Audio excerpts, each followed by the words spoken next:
Se habla mucho que en 2025 las exportaciones crecieron 33%, pero lo que no se dice es que dos terceras partes de este crecimiento estuvieron influenciadas por el café y principalmente pues también por una producción, pero también por un efecto precio del café. Nosotros en el informe que publicamos esta semana hablamos precisamente de eso. ¿Cuáles son esos retos estructurales que tiene que atravesar el campo para evitar ser tan vulnerable a los factores exógenos? Identificamos 5 restricciones estructurales del sector: la informalidad en la tenencia de la tierra, la infraestructura vial deficiente, lo que mencionaba Marco del rezago en riego y drenaje, el acceso al crédito y la dependencia de insumos importados. El agro colombiano es 100% manual. Pues me atrevo a decir que casi 100% manual. Nosotros hemos venido trabajando en varias cosas: en mecanización donde se puede y en tecnificación del agro. En eso hemos sido muy exitosos y nosotros tenemos varios pilares. Nosotros creemos que hay que hacer una agroindustria rentable, una protección indudable del medio ambiente y una gestión social. Bienvenidos todos a nuestro nuevo episodio número 44 del podcast Hablemos de Economía. Hoy vamos a hablar del sector agropecuario. Lo que observamos es que en los últimos 3 años el desempeño del sector agropecuario ha sido muy bueno. En el 2025 creció 3,1% y lleva 3 años creciendo por encima de la economía. Esta semana publicamos un informe especial titulado Lo que el buen ciclo ocultó. Y hoy, en nuestro capítulo, queremos conversar un poco de cuál ha sido ese desempeño del agro en Colombia, cuáles son los principales retos y si realmente hubo un buen desempeño o hay algo que se oculta detrás de esto. Para este episodio tenemos 2 valiosos invitados. Por un lado, tenemos a Fabián Osorio, director de Sectores y Sostenibilidad de Investigaciones Económicas de Corfi Colombiana, y por el otro lado tenemos a Marco Izquierdo, vicepresidente y director de inversiones de Corfi Colombiana, con una alta experiencia en el sector agropecuario. Mi nombre es Alejandra Gacha y soy analista de sectores y sostenibilidad, especialista en el sector agropecuario. Para empezar, queremos hablar del buen ciclo del sector agropecuario y su heterogeneidad. Para esto, Fabián, me gustaría preguntarte: los números del agro en los últimos 3 años son buenos. ¿Qué explica este desempeño y por qué crees que no todo el campo se benefició por igual? Hola a todos, de nuevo un gusto estar acá en este espacio. Lo primero es, sí, hemos escuchado mucho en los últimos 3 años que el sector agropecuario se ha ubicado entre los sectores con mayor crecimiento. En un año estuvo con entretenimiento como el sector que más aportó a este crecimiento de todo el país. Pero primero, el agro tiene diferentes vectores. Está el café, está cultivos diferentes al sector de café, está el sector agropecuario. Y lo que vemos, por ejemplo, es que en los últimos 3 años, cuando tomamos en conjunto estos crecimientos, vemos que el café creció 18% y cultivos creció 10,1%, casi la mitad de este crecimiento. Pero además cultivos es algo supremamente heterogéneo. Entonces tenemos por un lado bananos, leguminosas que vienen con buen crecimiento, pero por ejemplo vemos otros cultivos como el fruto de palma y el arroz que tuvieron desempeños menos sólidos e incluso caídas en algunos años. En exportaciones, por ejemplo, se habla mucho que en 2025 las exportaciones crecieron 33%, pero lo que no se dice es que dos terceras partes de este crecimiento estuvieron influenciadas por el café y principalmente pues también por una producción, pero también por un efecto precio del café. Y otros sectores como el aceite de palma, por ejemplo, tuvo caídas en este crecimiento. ¿Qué es lo que pasó?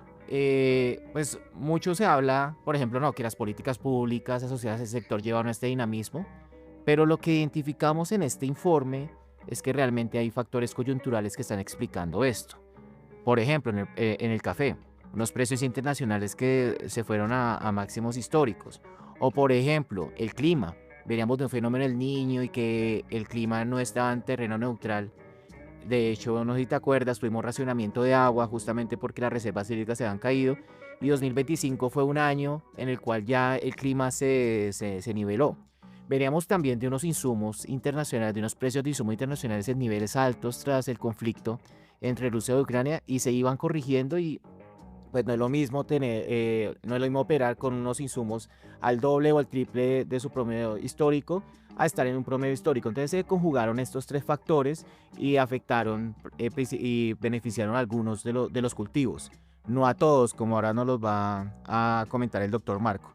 Entonces, todo para decir que en conclusión, sí, cuando uno mira el sector agropecuario tuvo un buen crecimiento, pero cuando uno cuando uno escarba, no fue a todos y estuvo explicado principalmente por cosas coyunturales, algo que oculta las restricciones que enfrenta el sector y que probablemente no se va a repetir en los próximos años. Claro, entonces respondiendo una pregunta sobre cómo ha sido ese desempeño del sector agropecuario, creo que con tu respuesta podemos inclinarnos más a decir que ha sido un golpe de suerte que un logro estructural y que además de esto, este buen dinamismo en las exportaciones y en la producción fue casi que impulsado completamente por la producción cafetera y los altos precios internacionales. Entendiendo esto, me gustaría, Marco, preguntarte, desde tu experiencia en este sector, ¿cómo has vivido este ciclo? ¿Se siente que ha habido un buen momento o es más visible en algunos productos que no ha sido tan bueno el ciclo del agro? Pues buenas tardes, mil gracias por esta invitación. Primero quiero hablar cómo nos ha ido a nosotros. Cada uno habla de cómo le va en el baile, ¿no? Nosotros tenemos dentro de Corfo Colombiana un sector agroindustrial bastante importante.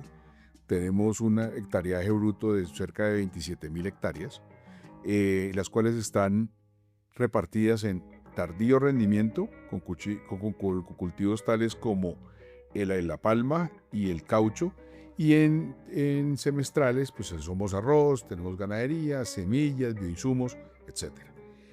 Nosotros hemos visto un mundo totalmente diferente. Nosotros hemos visto un mundo del arroz muy complejo por las grandes extensiones que se han dado, sobre todo en la altillanura, donde el precio del arroz ha caído sustancialmente. No la están pasando bien ni los agricultores ni los molineros. Los costos de todo lo que son bioinsumos, fungicidas, fertilizantes, todo esto ha subido a unos precios, especialmente en los últimos días. El agro cada vez se reduce, de nuestro agro se reduce mucho el margen por factores exógenos, digamos que la guerra que ha cogido la uria y la ha trepado a unos niveles inimaginables. También la tasa de cambio. Cultivos como el caucho que exportamos a las 5 llanteras más grandes del mundo, pues se han visto afectados a pesar del repunte del precio del commodity, pues cuando teníamos $1 en un presupuesto de 4.020 y tenemos una tasa de cambio rondando los 3.600, pues para nuestro presupuesto no nos está dando la plata. Hay otros factores, hay un crecimiento en el costo de la mano de obra. Adicionalmente, lo que vemos, y que creo que esto sí es generalizado en el agro colombiano es 100% manual. Pues me atrevo a decir que casi 100% manual. Nosotros hemos venido trabajando en varias cosas, en mecanización donde se puede y en tecnificación del agro. En eso hemos sido muy exitosos y nosotros tenemos varios pilares. Nosotros creemos que hay que hacer una agroindustria rentable, una protección indudable del medio ambiente y una gestión social. En la gestión social lo que nos prima es el relacionamiento con comunidades y sobre todo cómo manejamos nuestra promedio. El agro se envejeció en Colombia. La edad promedio del agro es muy alta. Entonces lo que hemos hecho todos estos años es formar jóvenes y los jóvenes solo se quedan en el agro o hay una porcentaje de retención importante es mediante tecnología. Entonces, tema de uso de drones, tractores inteligentes, todo el tema de recolección de datos, todo eso lo hemos hecho muy bien, pero se ha encarecido. Y últimamente la retención de jóvenes ha sido más difícil. Los jóvenes están volviendo a las ciudades.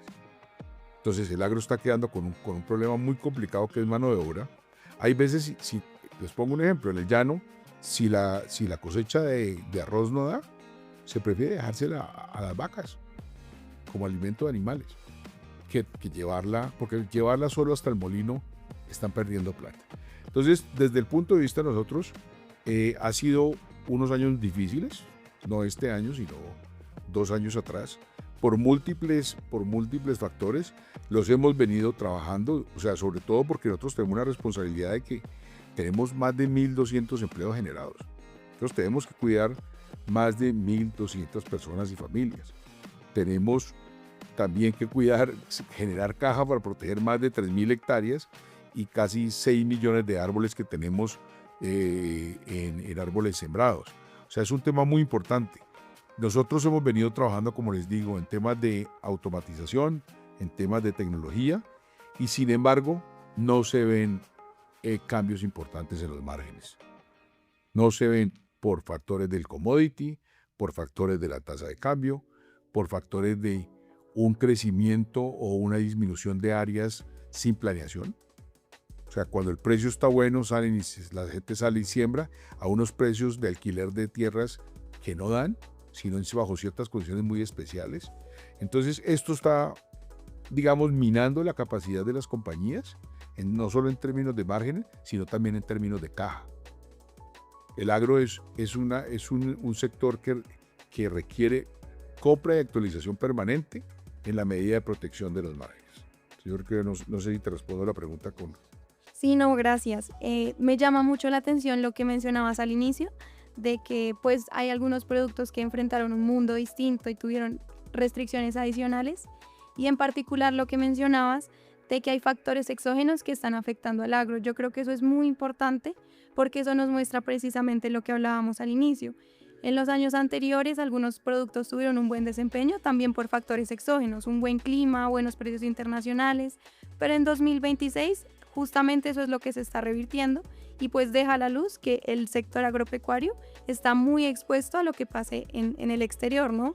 Lo que hablábamos del conflicto en el Medio Oriente que está incrementando los precios de algunos fertilizantes como la urea, y lo que hablábamos de la tasa de cambio que afecta las exportaciones del sector agropecuario. Entonces, en línea con esto, yo también quería preguntarte por qué este panorama es aún más adverso en 2026 y cuál es ese factor que tú consideras desde tu sector que puede ser el más adverso para el sector este año. Yo creo que son varios. Por ejemplo, les pongo un ejemplo que es como bandera, el costo de la energía. El costo de la energía, no tengo los datos, pero se ha incrementado sustancialmente. Y todas estas industrias somos altos consumidores de energía y estamos ubicados peor en circuitos lejanos de las ciudades o de los centros de, digamos, de estabilidad energética. Entonces, una parada en una planta cuesta mucho. Generar energía es difícil. Nosotros, sin embargo, para poner un ejemplo, el 2027 en Unipalma vamos a ver 100% energía renovable. Vamos a ver 100% con biomasa y biogás para tratar de contrarrestar este costo de la energía tradicional. Además, para volver una energía totalmente confiable al proceso. Entonces, ese es un factor. Otro factor es de que nosotros somos, pues, el 98% de los costos y gastos de gente, ¿no? Gente en administración o gente en campo, y esos costos se nos han subido. Nosotros somos unas empresas formales en las cuales nuestro bienestar de los empleados es fundamental, ¿no? Creemos que de acuerdo a cómo se desarrollen nuestros empleados, desarrollamos nosotros y se desarrolla, por ejemplo, la llanura y se transforma en campo o hay más oportunidades de desarrollo. Entonces, todos estos factores han venido mermando, digamos, la capacidad de generación de rentabilidad. Otro tema que hay que discutir es el tema digamos, el costo de fletes. El costo de fletes también, como ustedes lo hacen y lo reportaron, hicieron un reporte, los fletes han subido sustancialmente. Las carreteras también, digamos, unas se ven paros en las carreteras, ¿no? Trancones, derrumbes. Para nosotros también eso, digamos, estar lejos de los centros de molinos o de transformación es difícil y nos cuesta mucho. Y todo eso va a ir contra el margen. Y en la parte industrial seguimos trabajando a partir de que buscamos rendimientos en la agroindustria, seguimos buscando mejores procesos, mayores actualizaciones y mayor automatización. Para esto lo que estamos, como les decía, es trayendo gente nueva, automatizando procesos y buscando mejores prácticas. Entonces ahí es otra cosa que estamos tratando de hacer, pero eso toma tiempo. Y el momento ahora, vamos bien, pero el momento es un momento crucial, ¿no? Por lo que les decía, variables macro, el clima. A mí no me gusta hablar de clima porque yo creo que ese es el principal factor. Esto es plata al agua y al sol. Y con eso tenemos que vivir. Digamos, otro foco de nosotros muy importante es en investigación. Nosotros tenemos semillas de arroz, semillas de palma, tenemos un banco de germoplasma gigantesco en palma y estamos en un tema de investigación muy grande en arroz de pajonales y eso es lo que contrarrestamos todo el día. Pero el clima no da espera y las variedades no salen tan rápido para contrarrestar esos factores. Entonces, ese sí es uno como siempre va a pasar. Hay otros que nos pegan más, que son los que estamos mencionando, pues tasas de cambio, costos de mano de obra, retención de talento, eso nos está pegando muy duro. Y quiero, perdón, aquí me meto un poquito, quiero que nos desarrolles un poquito más la idea del clima, porque además hemos visto noticias que vienen del NOAA. Hace 3 meses, si nos preguntabas si venía un fenómeno del Niño, te decíamos, hay señales, pero no es certero. Ahora la respuesta ha cambiado completamente. Se viene probablemente, con la mayor probabilidad, un fenómeno del Niño y además existe una probabilidad no despreciable que sea un fenómeno del Niño fuerte. Es más, y hay noticias que hablan de un super niño que se viene en el segundo semestre del año, en 2026. ¿A ti cómo te afecta el fenómeno del Niño? Sí, pues nuestro principal insumo para la producción es el agua. Nosotros hemos venido preparándonos. ¿Y qué hemos venido haciendo? Pues tenemos más de 500 hectáreas de zonas protegidas y hidrográficas. Todas las cuencas estamos participando activamente en proteger nuestras cuencas. Sembramos árboles nativos para también proteger las cuencas. Protegemos faunas, tenemos protegidos de especies, que también eso ayuda mucho en el tema. Pero lo más importante es el buen uso del agua. Y les voy a poner un ejemplo que hacemos en arroz. En arroz, al nivelar uno con láser las parcelas, como ustedes saben, el arroz es intensivo en agua, mientras podamos nivelar y dejar como una mesa, una parcela de siembra de arroz, el espejo de agua en el cual tiene que germinar el arroz va a utilizar menos agua. Entonces, en eso trabajamos, eso es un ahorro. Reciclaje de aguas. Por ejemplo, nuestros procesos, no solo agrícolas, en agro estamos haciendo un proyecto que tenemos de limón Tahití, en el cual se reutiliza el agua que viene desde arroz, se utiliza para limón, se vuelve y se sube y se usa para ganadería. O sea, ahí digamos que se usa 3 veces el agua que antes iba a cada una por diferentes destinos y volvía al cauce del río. ¿Qué estamos haciendo también con el agua? Por ejemplo, en industria. En industria tenemos ciclos cerrados de agua. Entonces nosotros todo lo que hacemos en la planta de secamiento y transformación de TSN20 de caucho, el agua se recicla, absolutamente todo el agua se recicla, se trata y se recicla. Lo mismo pasa en Palma. Y lo que se va para las lagunas de oxidación y la cual tenemos el biogás con el cual generamos energía, esa agua después se trata, el agua residual, y se vuelve o se va al campo como una parte del fertilizante con el compostaje que se hace, o se devuelve a la planta después de haber sido tratada. O sea, aquí lo que tenemos que hacer es buscar muchos factores de mitigación desde la tecnología y desde las buenas prácticas. En la medida de que usemos solo lo necesario, por ejemplo, en Palma hemos venido trabajando desde hace 5 años en temas de canales, en temas de riego efectivo, o sea, que sea efectivo, no como antes la Palma era a lo que ni Dios traiga de agua, eso va a ser. No, ahora controlamos mucho más y protegemos mucho más las fuentes. Usamos lo que necesitamos usar y nada más. Y entonces temas de drenajes. Los drenajes son vitales en unas plantaciones porque primero, no mata la mata, digamos, después, cualquier nivel de agua después de la raíz de un árbol, empieza a menguar la vida del árbol. Entonces acá con los drenajes solo mandamos el agua al cauce o a los caños que van al cauce de los ríos y usamos el agua que es, el agua que el suelo necesita. Entonces digamos, eso lo hacemos. La otra es, estamos entrando también con una compañía que tiene el portafolio colombiana, que es Tesicol, en cultivo de sombrío. Tesicol se especializa en tejidos sintéticos que están ayudamos mucho al tema de flores, al tema de invernaderos. Estamos tratando de empezar a hacer cultivos protegidos con polisombras y cosas de este tipo. Por ejemplo, temas de pregerminación.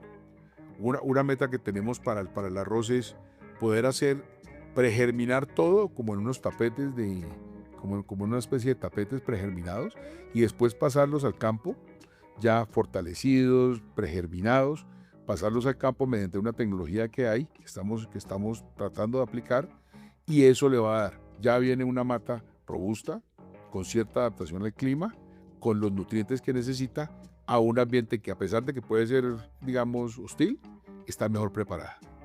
En investigación, hacer semillas o crear semillas o desarrollar semillas que puedan ayudar con todo el tema de incidencia solar, de plagas, de escasez de agua, de periodos largos sin agua o periodos largos con agua. Entonces en eso es que estamos trabajando para ello. No, a mí me parece súper importante esto que mencionas y yo parto de decir que creo que los tres coincidimos en que este año va a ser un año complicado y difícil para el agro colombiano, precisamente por esos factores exógenos que mencionábamos al inicio. Me parece muy importante lo que mencionabas de la transformación estructural del campo, tanto ya sea por mano de obra, de buscar mayor tecnificación en el campo, como por una mayor adaptabilidad, por ejemplo, al cambio climático. Esas son las vías en las que ya podemos lograr que el campo no dependa de factores exógenos, como sea el clima, como sea los precios de fertilizantes, la tasa de cambio, entre otros, sino que deje de ser tan vulnerable a esto, pues logrando una transformación efectiva y estructural del campo. Nosotros en el informe que publicamos esta semana hablamos precisamente de eso. ¿Cuáles son esos retos estructurales que tiene que atravesar el campo para evitar ser tan vulnerable a los factores exógenos?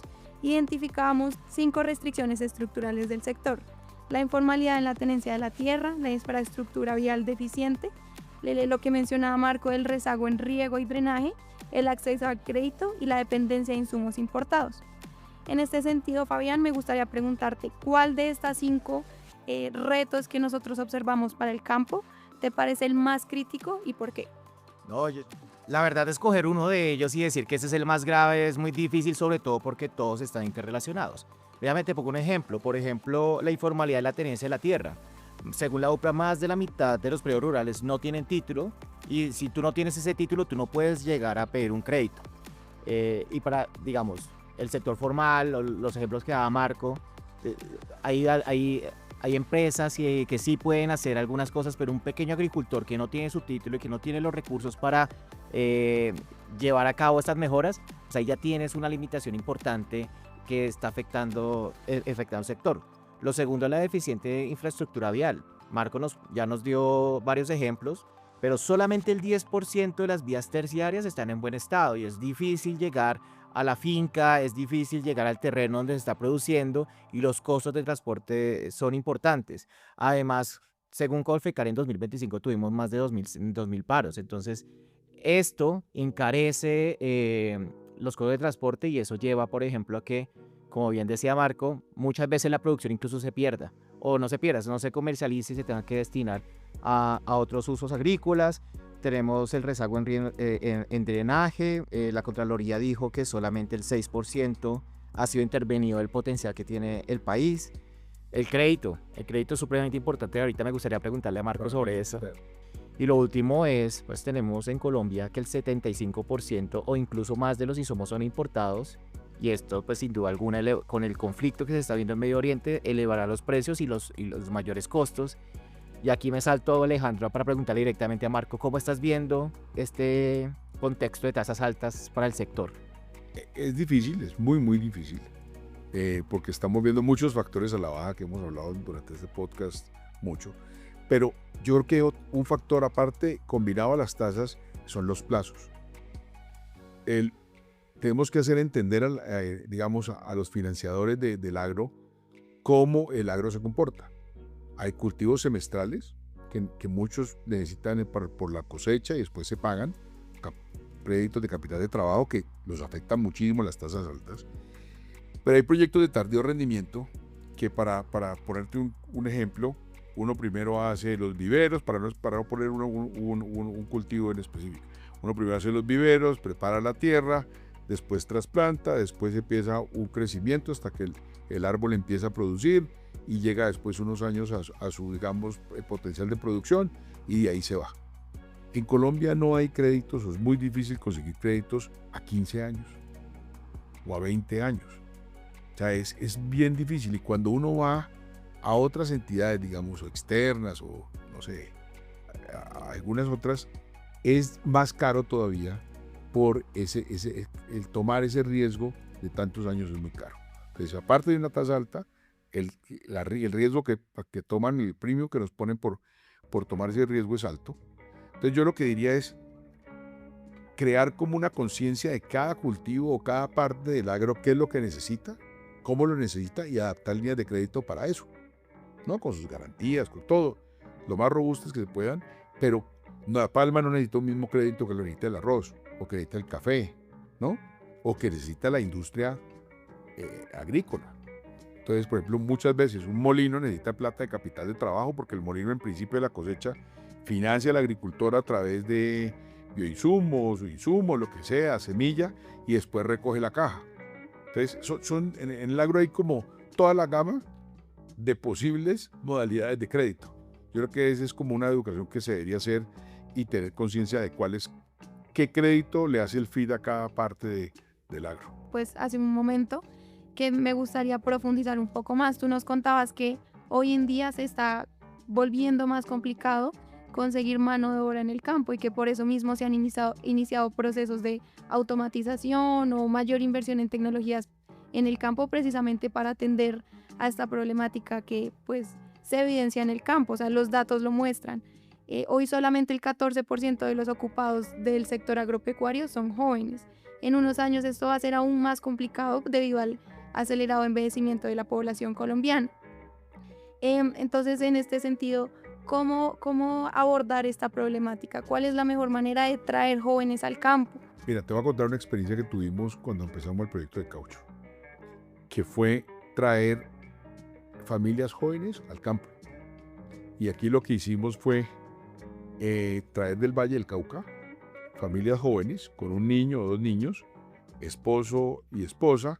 El esposo iba a labranza, la señora iba a todo el tema de injertación y vivero, solo trabajaba hasta el mediodía, porque en la tarde tenía que ir a cuidar al niño, y al niño hicimos unas inversiones, nunca suplantando el Estado, pero unas inversiones en los centros educativos, y la esposa tenía el cuidado del niño por la tarde, sus tareas, sus cosas, hacía su trabajo en la mañana, y eso fue un éxito total.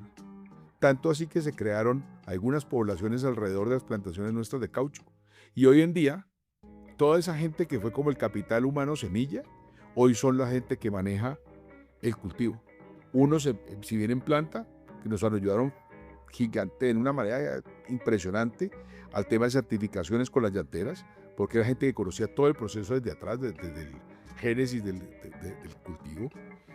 Y otros que fueron trayendo familiares. Entonces, la retención de jóvenes, familias en el campo es fundamental.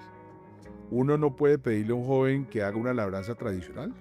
¿Por qué no lo va a hacer? O uno no es solo darle un buen salario o unas buenas condiciones. A un joven hay que retarlo, hay que decirle, usted empiece un programa de seguimiento por drones, o haga un programa de mapeo de rendimientos, o haga un diseño de elaboración de sistemas de riego, trabajen en eso. Y eso nos ha dado. Hoy tenemos, creo que, no sé, entre 3 y 4 PhDs nuestros, gente muy joven, trabajando en investigación y en desarrollo. Les pongo un ejemplo. Teníamos un problema gigantesco, que era el conteo del diámetro de árboles de caucho. Eso era una labor manual, era con una cinta.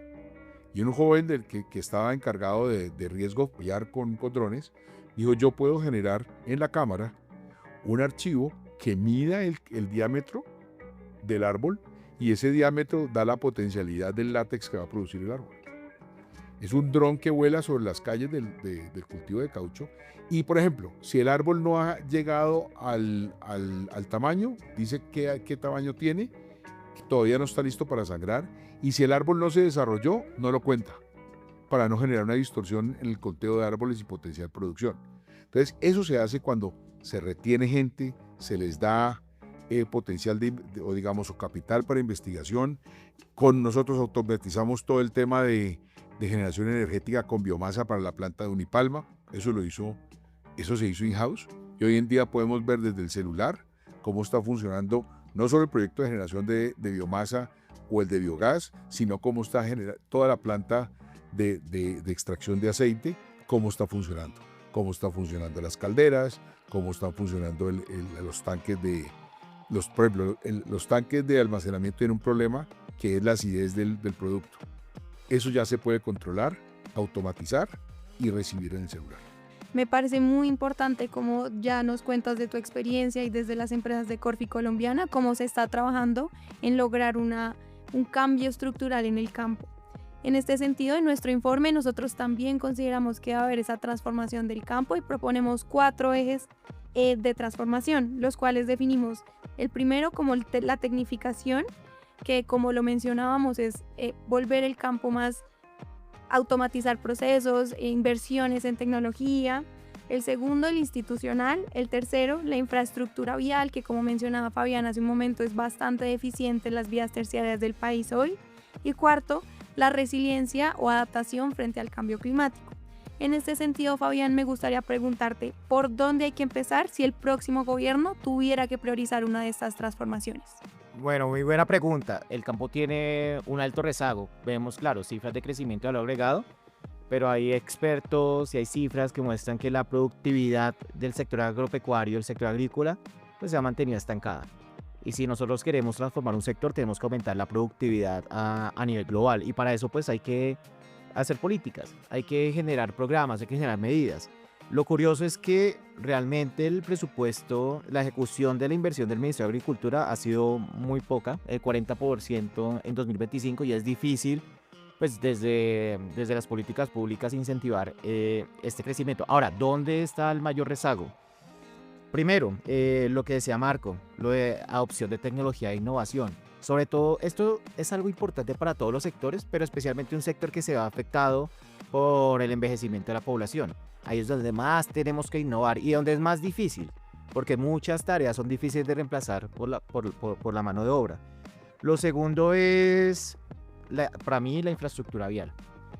Tenemos un rezago de infraestructura vial importante y no solamente estamos hablando de las grandes vías o las 4G o las 5G, sino estamos hablando de las vías terciarias que fue nombrado como los programas de este gobierno.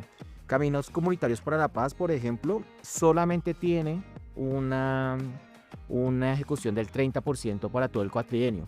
Entonces yo creo que ahí están como los principales cuellos de botella, pero los principales puntos que el próximo gobierno podría tomar, como dirá el dicho, el toro por los cuernos, y empezar a mejorar la calidad de las vías y a construir más vías terciarias, y a largo plazo la resiliencia al cambio climático. Y creo que esto es algo que siempre está en los temas, siempre se está debatiendo, pero es algo a largo plazo. ¿Cómo nos volvemos más resilientes? Y hay estudios de la FAO que muestra que la productividad agrícola, si no se hace nada para mitigar esa resiliencia al cambio climático, pues se va a disminuir necesariamente. Pero esos son los que nosotros detectamos, pero creo que ¿quién mejor que Marco para contarnos, desde tu punto de vista, Marco, cuáles son los temas estructurales a largo plazo adicional de los que hemos mencionado que se deben manejar? Pero además una pregunta, y es, si tú tuvieras 10 minutos con el próximo presidente o presidenta de este país, ¿qué le pedirías? ¿Cuál sería la prioridad para los próximos 4 años? Yo creo que lo que se tiene que hacer es un mejor entendimiento del agro. O sea, el agro no es una sola bolsa, el agro son 1000 bolsas dentro de una gran bolsa.